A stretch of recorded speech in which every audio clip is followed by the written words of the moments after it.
పెట్టుకొని రాష్ట్ర ప్రభుత్వం తెలంగాణ యువతకు ఉద్యోగ అవకాశాలు కల్పించాలన్న ప్రజాప్రభుత్వం అత్యంత కీలక బాధ్యతగా తీసుకుంటుంది. ఇప్పటి వరకు ప్రభుత్వ శాఖల్లో 72,000కు పైగా ఉద్యోగ నియామకాలను పూర్తి చేశాం. Group 1, group 2, group 3, group 4, mega DSC, police నియామకాలు, ఇతర ప్రభుత్వ ఉద్యోగాల నియామకాలను విజయవంతంగా నిర్వహించాం. నోటిఫికేషన్ ఇచ్చి ఆగిపోకుండా పరీక్షలు నిర్వహించడం, ఫలితాలను ప్రకటించడం, ఎంపిక ప్రక్రియ పూర్తి చేసి అభ్యర్థులకు నియామక పత్రాలు ఇచ్చే వరకు రాష్ట్ర ప్రభుత్వము చిత్తశుద్ధితో పనిచేస్తుందని మీ అందరికీ తెలియజేస్తున్నాను. అదేవిధంగా తెలంగాణ పబ్లిక్ సర్వీస్ కమిషన్ గతంలో చాలా ఆరోపణలు ఎదుర్కొంటున్న సందర్భంలో పబ్లిక్ సర్వీస్ కమిషన్ని ప్రక్షాళన చేసి యూనియన్ పబ్లిక్ సర్వీస్ కమిషన్తో సమానంగా పారదర్శకంగా దాన్ని పునరుద్ధరించడమే కాకుండా ఈనాడు టీజీపీఎస్సీ ద్వారా 450 వివిధ పోస్టుల నియామకాల నోటిఫికేషన్లు, పోలీస్ రిక్రూట్మెంట్ బోర్డు ద్వారా 7,437 పోస్టుల భర్తీకి నోటిఫికేషన్లు ఇచ్చాం. ఈ నోటిఫికేషన్ల ద్వారా నిరుద్యోగ యువకుల్లో ఉత్సాహాన్ని, ఆనందాన్ని నింపుతుంది. పోటీ పరీక్షలకు మీరు సంసిద్ధులు కాండి. ఇతర విషయాలలో, వ్యాపకాలలో తల దూర్చకుండా పోటీ పరీక్షలలో మీరు రాణించాల్సిందిగా ఈ సందర్భంగా విద్యార్థులకు నేను సూచన చేస్తున్నాను. అదేవిధంగా మిత్రులారా, యువతకు విద్యతో పాటు నైపుణ్యంతో పాటు ఉద్యోగం అందించేందుకు యంగ్ ఇండియా స్కిల్స్ యూనివర్సిటీని మనం ప్రారంభించుకోవడం జరిగింది. ఇందులో ఇప్పటి వరకు 1190 మంది అధునాతన నైపుణ్య కోర్సుల్లో శిక్షణ పొందారు. వీరిలో 838 మంది పేరొందిన కంపెనీల్లో ఉద్యోగాలు సాధించారు. 99 రోజుల ప్రజాపాలన ప్రగతి ప్రణాళికలో భాగంగా నిర్వహించిన జాబ్ మేళాల్లో 40,000 మంది యువత పాల్గొన్నారు. వీరిలో 5,700 మంది ఉద్యోగాలు సాధించారని తెలియజేయడానికి నేను ఆనందిస్తున్నాను. అదేవిధంగా మిత్రులారా, 65 ప్రభుత్వ ఐటీఐలను అడ్వాన్స్డ్ టెక్నాలజీ సెంటర్లుగా అప్గ్రేడ్ చేసుకున్నాం. మరో 57 పాలిటెక్నిక్ కాలేజీలను ఈ సంవత్సరం అడ్వాన్స్డ్ టెక్నాలజీ సెంటర్లుగా తీర్చిదిద్దడానికి ప్రయత్నం చేస్తున్నాం. అక్కడ కోర్సులు పూర్తి చేసి విద్యార్థులు ఇప్పుడు ప్రముఖ కంపెనీల్లో ఉద్యోగాల్లో చేరుతున్నారు. అదేవిధంగా విద్యార్థుల్లో క్రీడా నైపుణ్యాన్ని పెంచేందుకు ప్రత్యేక కార్యాచరణతో ముందుకు వెళ్తున్నాం. గ్రామీణ క్రీడల ప్రతిభను ప్రపంచ స్థాయికి తీసుకువెళ్లే క్రీడా విధానం అమలు చేస్తున్నాం. Young India physical education and sports university Gachibowli sports district ఏర్పాటు చేసినామని చెప్పడానికి నేను సంతోషిస్తున్నాను.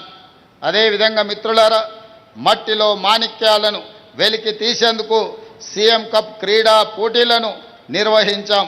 త్వరలో తెలంగాణ వేదికగా ఖేలో ఇండియా యూత్ గేమ్స్ 2026 నిర్వహించబోతున్నామని చెప్పేందుకు నేను సంతోషిస్తున్నాను. అదేవిధంగా మిత్రులారా, వైద్యము, ప్రజా ఆరోగ్యం ఇది అత్యంత ప్రాధాన్యతతో కూడుకున్న అంశము మా ప్రజా ప్రభుత్వానికి. అందుకే ఆరోగ్యశ్రీ పథకం ద్వారా ప్రతి మనిషి ఆరోగ్యానికి ఒక భరోసా కల్పించాం. ప్రజా ప్రభుత్వం అధికారంలోకి వచ్చిన వెంటనే ఆరోగ్యశ్రీ పరిమితిని 5 లక్షల నుంచి 10 లక్షల రూపాయలకు పెంచాం.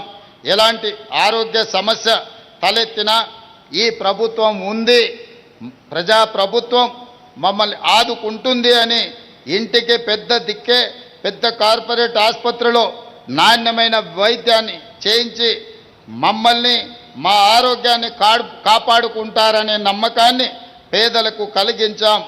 అంది మీతో పంచుకోవడం చాలా సంతోషంగా నాకు ఉన్నది. ప్రభుత్వ వైద్య రంగాన్ని బలోపేతం చేసే దిశగా ప్రజాప్రభుత్వం అనేక చర్యలు చేపడుతున్నది.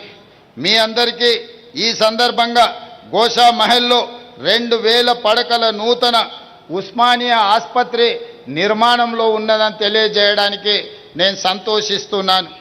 అదేవిధంగా మిత్రులారా, వరంగల్లో సూపర్ స్పెషాలిటీ ఆసుపత్రితో పాటు సనత్ నగర్, అల్వాల్, ఎల్బీ నగర్, 3 టిమ్స్ సూపర్ స్పెషాలిటీ హాస్పిటల్స్ను సిద్ధం చేస్తున్నాం.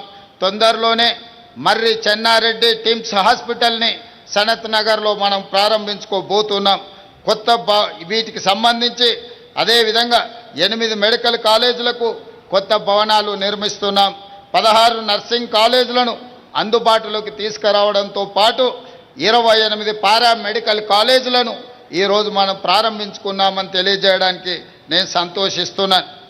వైద్య రంగంలో హైదరాబాద్ నిమ్స్ అరుదైన రికార్డును సాధించింది. అత్యుత్తమ సేవలను అందిస్తుంది. ప్రభుత్వ వైద్య రంగంలో దక్షిణ భారత తొలి రోబోటిక్ రీనల్ ట్రాన్స్ప్లాంట్ కూడా నిమ్స్లోనే జరగడం ఇందుకు నిదర్శనం. నిమ్స్ 2000 కిడ్నీ మార్పిడి ఆపరేషన్స్ను ఆ మైలురాయిను దాటి ఇందులో 1900 మంది రోగులకు ఆరోగ్యశ్రీ ముఖ్యమంత్రి సహాయ నిధి ద్వారా సహాయాన్ని అందించామని తెలియజేయడానికి నేను సంతోషిస్తున్నాను. ప్రభుత్వం ఏర్పడినప్పటి నుంచి ఇప్పటి వరకు ముఖ్యమంత్రి సహాయ నిధి ద్వారా 5,18,000 మంది నిరుపేద రోగులకు 2,526 కోట్ల రూపాయల సహాయం అందించామని తెలియజేస్తున్నాను. అదేవిధంగా తల్లిదండ్రులను పట్టి పీడిస్తున్న సమస్య డ్రగ్స్, అదేవిధంగా ఆహార కల్తీ. పిల్లలు పాఠశాలలకు వెళ్ళినా కళాశాలలకు వెళ్ళినా తల్లిదండ్రులు ఆందోళనతో ఉండే పరిస్థితి ఈరోజు నగరంలో దాపురించింది. అదేవిధంగా ఎక్కడికి కుటుంబంతో వెళ్ళినా చాలా వరకు కల్తీ ఆహారం వల్ల మన ఆరోగ్యం దెబ్బతినే పరిస్థితి ఉన్నది. అందుకే డ్రగ్స్ మరియు కల్తీ ఆహారానికి సంబంధించి ప్రత్యేకమైన చట్టాన్ని తీసుకురావడమే కాకుండా ఖచ్చితంగా అమలు చేయడం